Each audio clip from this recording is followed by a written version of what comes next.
Nadie que abra este libro podrá salir indemne. En él leemos el testimonio de una travesía por uno de los infiernos más crueles de la historia del siglo pasado, que, sin más, formó parte de los grandes aportes con que la dictadura chilena contribuyó a ensanchar el horror del mundo. Villa Grimaldi nos muestra al mismo tiempo la capacidad que tiene aquello que persistimos en llamarlo humano de levantar desde la absoluta indefensión, en medio del suplicio y de la muerte, las increíbles imágenes del amor, de la delicadeza y de la solidaridad. Y obviamente no podemos no estar coincidir, no puedo no coincidir con las palabras del gran poeta Raúl Zurita respecto del libro que nos reúne hoy en el Traficantes de Cultura. Una mujer en Villa Grimaldi, escrita por nuestra invitada Nubia Becker Eguiluz. Nubia, bienvenida. Gracias por aceptar esta conversación. Gracias a ustedes por invitarme. Y antes de irnos directamente al desarrollo a la idea, a la construcción misma del libro, ¿cómo se da la idea? ¿Cómo se da después de escribir el testimonio? Escribir lo que usted vivió en Villa Grimaldi. ¿Cómo se gesta eso? Tiene varias vertientes esta iniciativa o este impulso, diría yo, ¿no? Porque fue como un impulso. Una cosa era resistir, un poco decir, esto no hay que olvidarlo. Esto que está pasando aquí es un camino del horror. Entonces, siempre lo imaginé también como una especie de fortaleza mientras estaba incomunicada o mientras estaba esperando ver cuál era mi destino, si era una sala de tortura u otra cosa peor. Entonces tuvo siempre en mi cabeza esa idea de que esto que estaba pasando alguien tenía que relatarlo. Y se me hizo mucho más evidente cuando salimos ya de las prisiones y se empezaba a hablar de lo que había pasado. Había ya algunos escritos, como por ejemplo el de la Isabel Allende, que cuando escribió su libro de Julieta de los Espíritus, que hablaba de esto. Entonces yo encontré que era importante que hubiera un relato como testimonio, ¿no? Me parecía excelente como novela, pero también tenía que ser un testimonio hecho por testigos. Esto es lo que viví y esto es lo que cuento, ¿no? Cuento lo que viví. Entonces, eso me parecía que tenía como una fuerza de buscar una verdad, ¿no? Primero para plantearla como un grito de denuncia, y por otro lado para encontrar a la vez en algún minuto una verdad histórica y una verdad jurídica, ¿no? Me parecía que era importante eso. De tal manera que empecé a escribirlo en la medida que podía. La vida en ese tiempo era como muy incierta para nosotros los que habíamos estado prisioneros. Estábamos siempre como muy frágiles en términos de libertad, de tal manera que lo escribía como podía, a mano. Lo escribía a mano. La mayoría de el libro lo escribía a mano. Entonces lo metía en unos sobres y lo andaba trayendo en una bolsa porque nos trasladábamos de un lado a otro. Hasta que logramos tener un Commodore, un computador, y ahí empecé entonces a pasarlo, ¿no? Entonces lo que quedó de un accidente que tuvo el Commodore es lo que salió en el libro, porque era un poco más largo, con mayores detalles, qué sé yo. Y eso entonces se llamó primero Recuerdos de una mirista, que se lanzó en la Sociedad de Escritores de Chile, me parece que fue en octubre del año 1986, ¿no? Entonces, como es un libro de testimonio, en las sucesivas versiones que ha tenido, porque ha tenido varias publicaciones, y como un testimonio siempre es vivo, o sea, la historia va entregando otros elementos al testimonio. En ese último libro que tiene en la mano hay algunas pequeñas variables de una persona que yo conocí que creí que había muerto ahí, porque así muerto casi lo dejaron, y que después supe que lo habían llevado medio muerto a la torre, y de la torre lo sacaron y desapareció. O sea, no era que había muerto ahí en ese instante que lo digo. O cosas de esa naturaleza, algunas de cosas de esa naturaleza. Ahora digo, este es un libro que ha hecho un camino que yo nunca esperé que llegara tan lejos, digamos. Por ejemplo, llegó a España el libro. Llegó a Uruguay con unos jóvenes que estaban exiliados allá en Uruguay y que quisieron ellos lanzar el libro allá y me invitaron a ir. Y fui a Uruguay a lanzar el libro también. Después han habido otras versiones, así sacadas a la carrera porque se terminaban los textos, qué sé yo. Y también tiene como 5 ediciones este libro, porque en un momento dado era una de las pocas cosas escritas desde los propios lugares de tormento. Entonces, la gente que buscaba ya relatos, mucha gente, algunos gente de Estados Unidos, sobre todo de algunas universidades, que venían buscando en América Latina, no solo en Chile, esta historia de las dictaduras. Entonces, no encontraban nunca a la Carmen Roja, porque yo me llamaba de otra manera, y por ahí alguien le decía no a esta persona, y a veces me entrevistaban. Entonces, como le digo, es un libro que ha hecho un camino que yo creí que iba a ser mucho más corto y ha resultado más largo, porque además ha servido también de referencia para muchos estudiantes que han hecho sus tesis sobre la dictadura y la tortura y la prisión política, y encuentran en este libro y otros algunos relatos como testimonio y como también como denuncia de lo que allí pasaba. Entonces, y en el camino de la... Disculpe, no, por favor, termine. No, es lo que digo, que he tenido como, creo que es una buena idea que la gente que pueda escriba lo que pasó, cómo lo pasó, qué es lo que pasó, porque es lo único que hay. En ese tiempo no había libertad para nada, o sea, todo se ocultaba, ¿no? Entonces, esa historia oculta, que quedó oculta allí, la única manera de rescatarla es por la gente que la vivió en ese espacio de historia, diría, ¿no? Ese espacio, porque está la historia económica, la historia social. Ese espacio de historia pueden relatarla los que la vivieron, ¿no? Que después se constituirá con el tiempo en la historia propiamente tal, ¿no?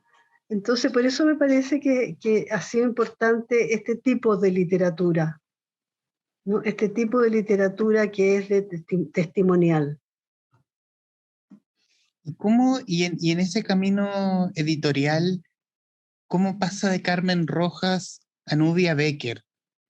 Pone usted en el libro que de alguna forma usted le agradece a Carmen su chapa política, Claro. que como titulaba en el libro. ¿Por qué hacer el cambio? ¿Por qué dejar a Carmen y que prevalezca Nubia en la historia? Ya.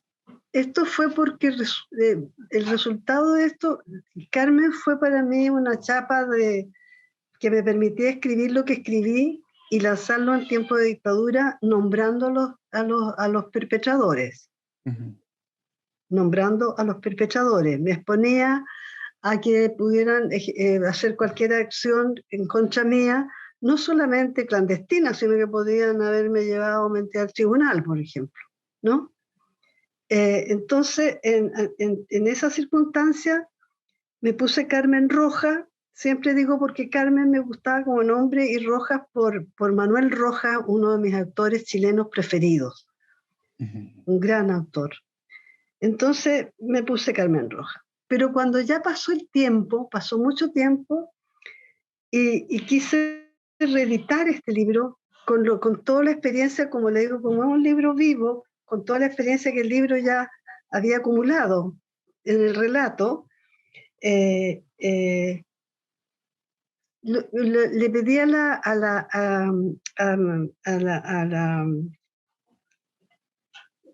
una amiga, sí, que me, ¿cómo se llama la Serán?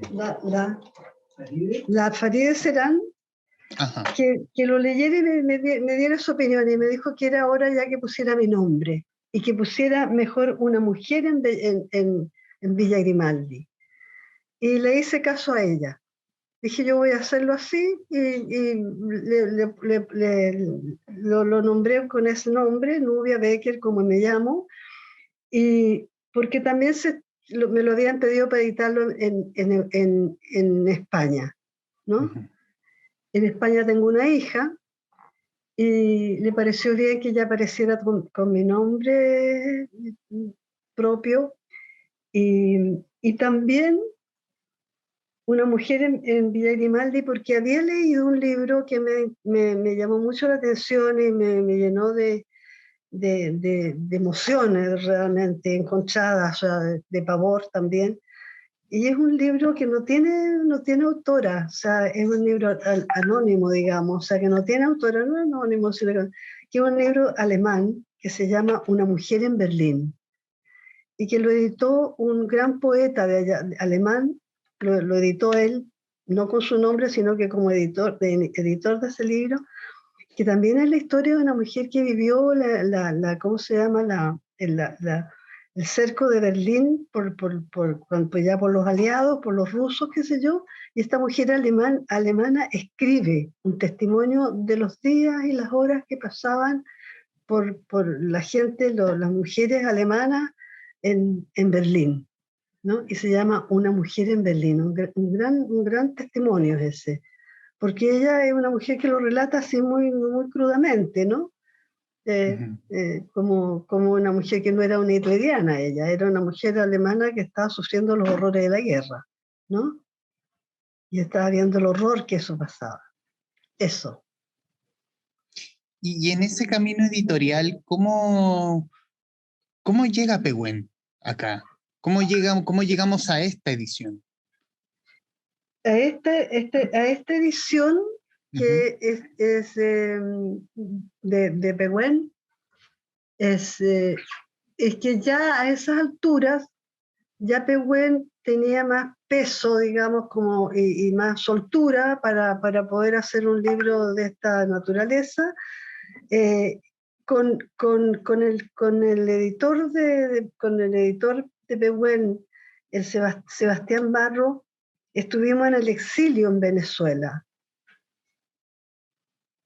Su padre había estado exiliado en Venezuela y tenía una librería, siempre han tenido editorial. Y entonces él me hizo la gran, como le dije, el gran regalo de editarlo de nuevo. Ya más completo, ¿cómo se llama? Con algunos comentarios de Zurita, que ya es un honor tenerlo como una persona que lo comenta, la misma Farideh que lo presentó, el otro amigo, un muchacho joven que es me pareció muy importante que también estuviera allí. Entonces, ese libro, como le digo, tiene su recorrido. Y en la búsqueda del lenguaje, Nubia, porque uno lee testimonios respecto de sobrevivientes de la dictadura chilena, y que obviamente uno los lee como entre el que va entre el ensayo, la crónica o una investigación periodística.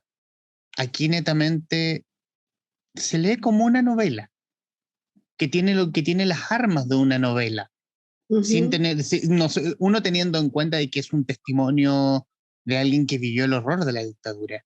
¿Cómo fue dar el tono, el tono de la escritura?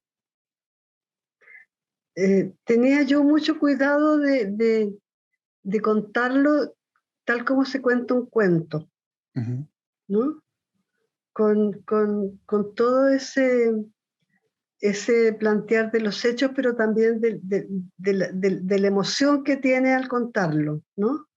O sea, no podía contar el hecho propiamente tal, por ejemplo, la tortura, sino que podía hablar del clima, del frío, de cómo sentía las cosas, de cómo soplaba el viento, ¿me entiendes? O sea, era un pensamiento que yo tenía en mi cabeza como un orden de vida plena, ¿no? Entonces lo escribía de esa manera. Eh, eh, por ejemplo, cuando veía a mis compañeros que estaban sucios, harapientos, me imaginaba que eran como mendigos medievales, o qué sé yo, no sé si me entiende. Es Perfecto. como, es como, es como un relato que no está exento también de una especie como de la idea de cubrirlo de emotividad, ¿no? ¿No? Que haya ahí un algo que va más allá del hecho propiamente tal, que no es un documento para nada. No quería yo hacer un documento. Documento hice después para presentar como testimonio jurídico, pero esto no era un documento, era contar una realidad con el estómago apretado, con los ojos muy abiertos y con el corazón comprimido, ¿no? Entonces tiene esa, tiene eso. No habría podido contarlo de otro modo.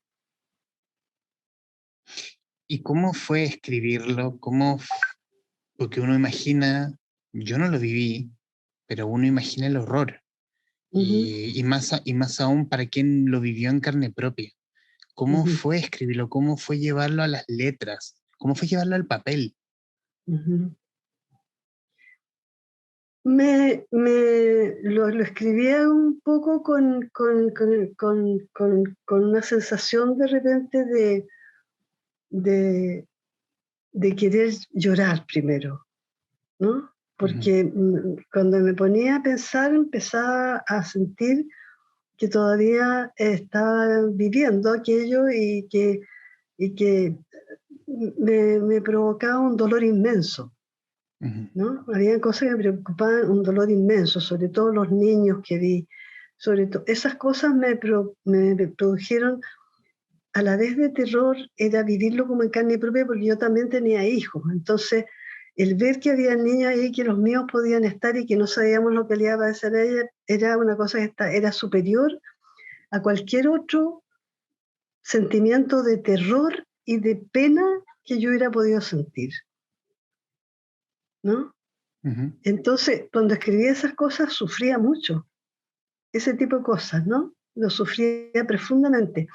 Después, cuando ya estábamos como en 3 álamos, 4 álamos, incluso me permitía de repente tener algunos como enfoques medios como jocosos, no jocosos, sino que irónicos y como de lo que pasaba con nuestros represores, ¿no? Que eran un poco ridículos de repente, que eran como seres bastante, no sé, procaces, en fin. Eso no me costaba tanto escribirlo, ¿no? Eso lo hacía con una cierta como ironía.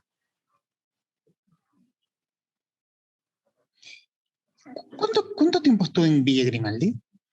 Yo en Villa Grimaldi era un lugar donde no se estaba mucho tiempo, era un lugar Ujú, solo de tortura y, y- y- y para sacar información o para definir quiénes iban a la muerte o quiénes iban al exilio, quiénes iban a la expulsión o quiénes iban a los campos prisioneros. Entonces era un lugar más o menos de paso, más o menos de paso. Hubo gente que estuvo 3 meses o más. Por ejemplo, la Gladys Díaz, la tuvieron mucho tiempo allí en Villa Grimaldi. Yo estuve alrededor de un mes o algo más. En general, se salía como a las 2 o 3 semanas, ya se iba al destino nunca conocido o al destino de un campo prisionero o expulsados, ujú. ¿no? O muertos ahí mismo. Ujú. quiero citar una parte del libro que es uno de los comienzos, que es la llegada. Cito: luego que se abrieron y cerraron 3 portones para dejarnos pasar, llegamos. Nos recibió una especie de jauría humana que gritaba y nos insultaba. Agarrados por el pelo y con los brazos doblados sobre la espalda, nos bajaron de la camioneta a patadas y empellones. Parecíamos marionetas llevadas y traídas a bofetadas y culatazos. Con los ojos vendados, trastabillábamos y caíamos. En un momento sentí la tierra en mi boca y un sabor dulce y tibio de sangre que me hizo temer por mis dientes. En todo ese tiempo no sentí dolor, sino terror. Después sabría que ese era el ritual de entrada, en ese momento en que el enemigo impone por la fuerza su poder para amedrentar y paralizar a la víctima. De pronto todo cambió. Alguien a gritos ordenaba: ¡a la oficina, huevones! ¡Llévenlos a la oficina! De un manotazo me sacaron el scotch y la venda de los ojos y me llevaron a una oficina donde lo único anormal era el horario de atención, las 3 de la mañana. Los funcionarios eran hombres serios e impersonales, de chaleco y corbata, sin chaqueta, las mangas de la camisa remangadas, la frente arrugada y los ojos cansados, y me voy a quedar acá. Eh, Hay cierta mezcla de que mucha locura, mucha inhumanidad, pero a la vez también mucha formalidad en el sentido de cómo se administraba un centro de tortura como Villa Grimaldi. Sí, sí. Era Ellos estaban ahí. lo que estaba en el lo que se lee, lo que transmite el libro, me refiero. Sí, lo que estaban allí yo creo que era gente que estaba para inscribir a toda la gente, que lleva a llevar un control de la gente que estaba ahí, ¿no? Y que eran funcionarios, no sé si de registro civil o algo así, porque era como eso, que tomaban los datos, se hacían cargo de lo que llamaban ellos nuestras pertenencias, o sea, con la cosa que hubiéramos llegado nosotros, por ejemplo, los anillos, los relojes, alguna bolsa con alguna cosa, la plata de la billetera, todo eso quedaba ahí, eran lo que llamaban las pertenencias. Quedaba anotado también, anotado. Eso era la oficina más formal que había ahí. Todos pasaban por ahí. Por eso que si llegamos a las 3 de la mañana, había unos que hacían turno de noche, estaban ahí en la noche, o si estaban el día, en el día. Eso yo creo que les servía a ellos para tener una especie de estadística de quiénes entraban, cómo se llamaban y qué sé yo, para después tener ellos el control de eso, digamos, ¿no? O sea, aquí entraron tales, cuales, estos se fueron para allá, los otros para otro lado, qué sé yo. Entonces había una administración de esos lugares. Era una cuestión formal ahí, no era que eran unos loquitos que se habían puesto ahí, no, era una oficina formal que le daba cuenta a alguien, ¿no? Uh-huh. Era lo que se llamaba el cuartel Terranova, así se llamaba, digamos, para esa formalidad, ese era el cuartel Terranova, así se llamaba. Y tenía ahí administradores, en fin, tenía todo tipo de funcionarios. Y estos eran los que nos esperaban en la entrada. Y en ese ir y venir, en la estadía, ¿cómo hablar de la lucidez? ¿Cómo se mantenía eso? ¿Cómo no se perdía el control? Voy a hablar a título personal? Quizás en mi posición yo me habría vuelto loco al día o a los 2 días. ¿Cómo se puede mantener la cordura en un lugar como ese? Bueno, bien usted lo hizo escribiendo, manteniendo ideas escritas en papel, pero ¿cómo se podía mantener la cordura en un lugar como ese? Bueno, se podía mantener la cordura, sí, el horror siempre estaba, el horror, el pavor, el miedo, el temblar de miedo, que te tiemblan las rodillas, eso sucedía, o sea, no podíamos no combatir esa parte. Pero había una cosa súper importante que yo creo que es lo que hace que de repente las cosas más brutales se logren pasar sin llegar a la locura y sin llegar, digamos, a la destrucción como ser humano, ¿no? Y es que éramos presos políticos, éramos gente que venía de organizaciones en las cuales había un sentido un sentido de plan, un sentido de proyecto, un sentido como te dijera, de ideas que de alguna manera orientaban nuestras vidas y también una relación importante, ¿no? Éramos todos uno, éramos todos uno. En general, pienso que la gente que quebraron, que lograron quebrar, la quebraron a través de tormentos muy grandes y en condiciones que esas personas estaban muy, como dijéramos, muy complicadas ya de antes por otros problemas, desamores, qué sé yo, ¿no?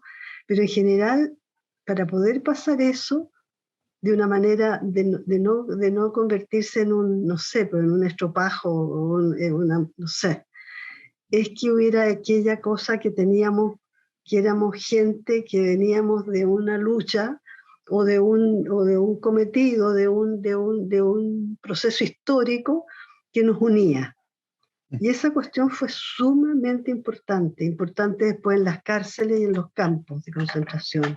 Muy, muy importante, porque nuestro destino en ese tiempo estábamos entregados a unas fuerzas que tenían en su mano toda nuestra vida.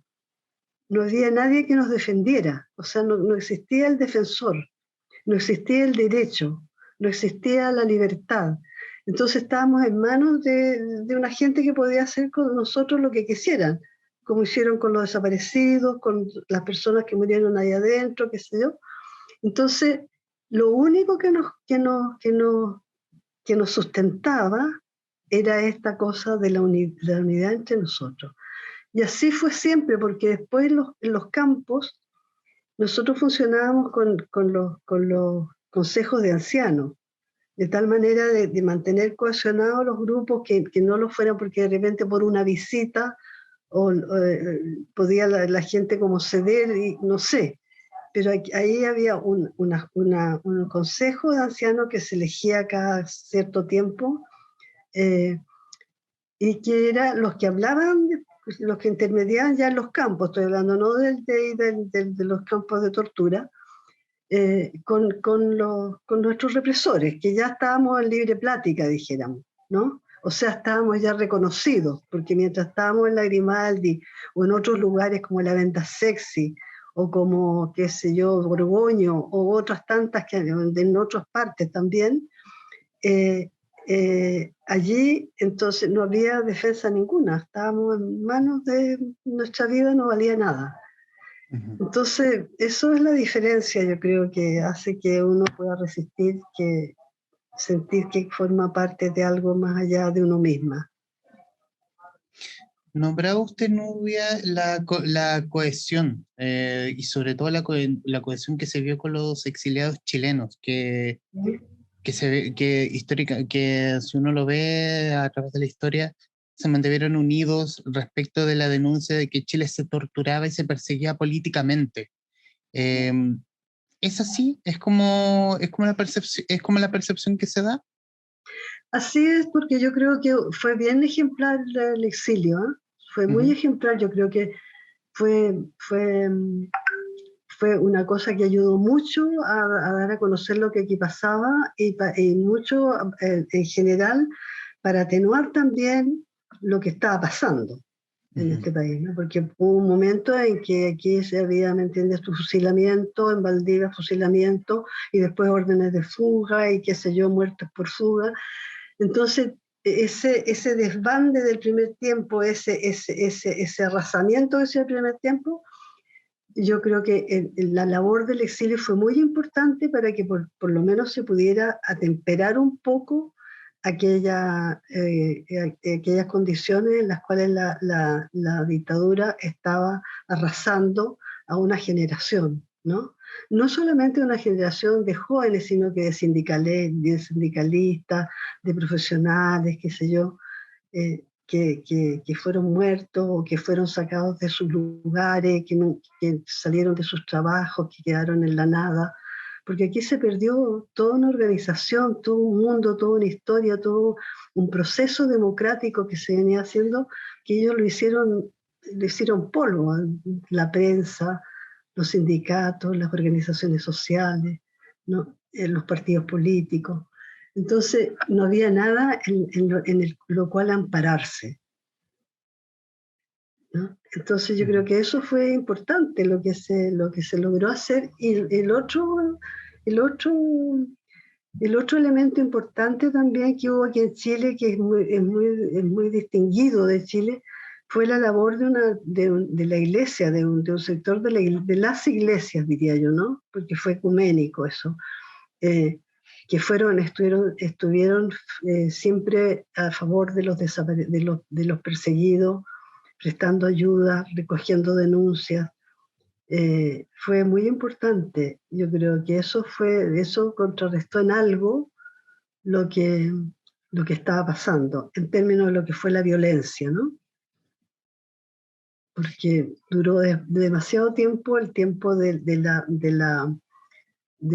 atropello de la libertad y de la prensa y de las libertades, las libertades básicas de los seres humanos, que se prolongaron durante mucho tiempo, pero esa parte de la violencia y todo, yo creo que hubo importantes hechos que permitieron que se mitigara de alguna manera. Desgraciadamente hay algunas cosas que nunca se han podido lograr, como es la situación de los desaparecidos, que no se ha logrado nunca saber qué fue lo que pasó, y como digo, deberíamos saberlo, porque eso estaba todo documentado absolutamente desde el primer día que una persona era detenida.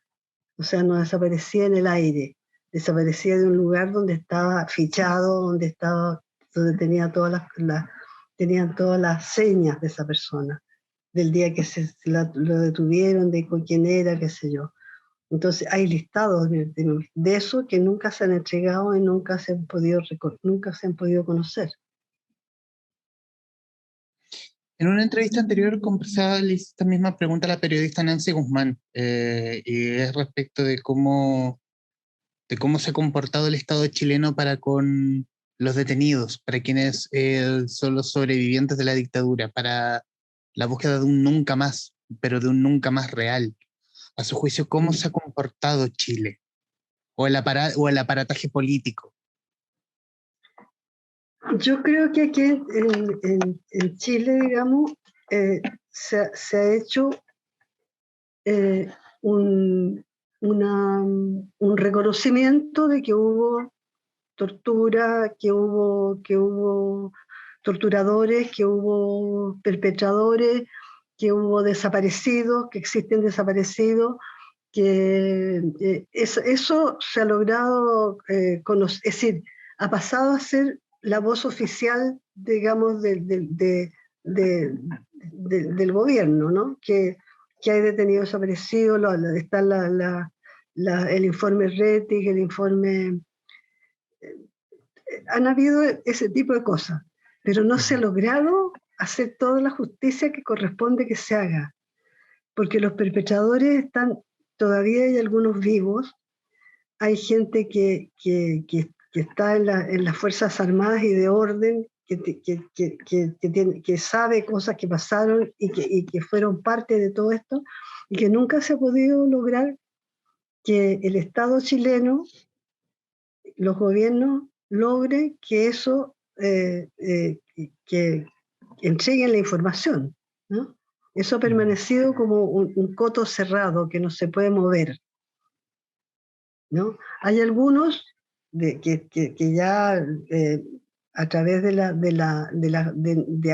justicia después de la dictadura, porque anteriormente no funcionaba, que se ha logrado que haya algunos militares y uniformados, dijéramos, o de gente de la PDI también, que están presos por ser perpetradores, pero los grandes mandos no están, ¿no?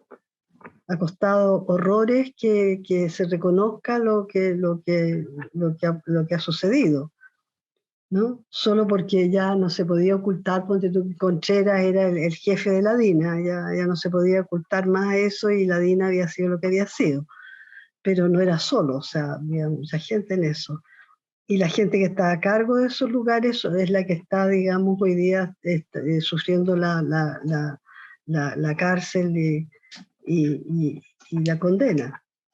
Pero todavía falta mucho que aclarar respecto de cuál fue, ¿me entiendes tú?, la labor que cumplieron los organismos, las organizaciones, digamos, de las Fuerzas Armadas.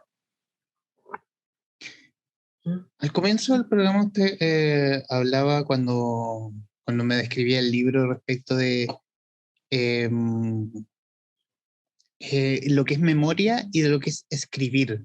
O sea, quién Ujú, sufrió, tiene o debe, ahí me corregirá usted, debe tener su testimonio, tenerlo aquí, ya sea como lo ha tenido usted como en este formato tipo novela o en un testimonio. eh, hablar, hablar ujú, sobre todo, hablar de los horrores, hablar de los horrores que ocurrieron en la dictadura, cuando estaba el tirano vivo ujú, y sobre todo hablar, para que él nunca, para que él nunca más sea algo real y no algo que se lo lleve el viento, para ujú, que no venga otra persona con muy liviana de opinión a decir, no, esto ya fue, olvidemos, no, que yo creo que no, que por supuesto que no, sobre todo para hoy, que el horror que vivió Chile en dictadura siempre lo estamos oliendo. Siempre hay un tufillo como a fascismo, a ultraderecha, a violencia, que hace que queramos tropezar con la misma piedra. ujú. Eso es, pero hay una de las cosas que a mí me tiene como preocupada y a la vez molesta, es que hubo un llamado a través del gobierno de que, eh, todas las personas que habían sufrido prisión y tortura fueran a distintos lugares a plantear lo que le había pasado, ¿no? Su relato. Ujú. Y fue muchísima gente. O sea, esa gente también tenía que, no lo escribió, pero lo tenía, como tú dices, aquí puesto en el pecho, su historia de horror y de tormento y de injusticia. Entonces, fue mucha gente que declaró, sintiéndose a veces como que realmente no podía resistir de volver a recordar todo lo que había pasado o lo que habían pasado otros que habían estado con él en las mismas condiciones. Y sin embargo, esas historias quedaron cerradas por 50 años. Me parece que es un absurdo de la historia.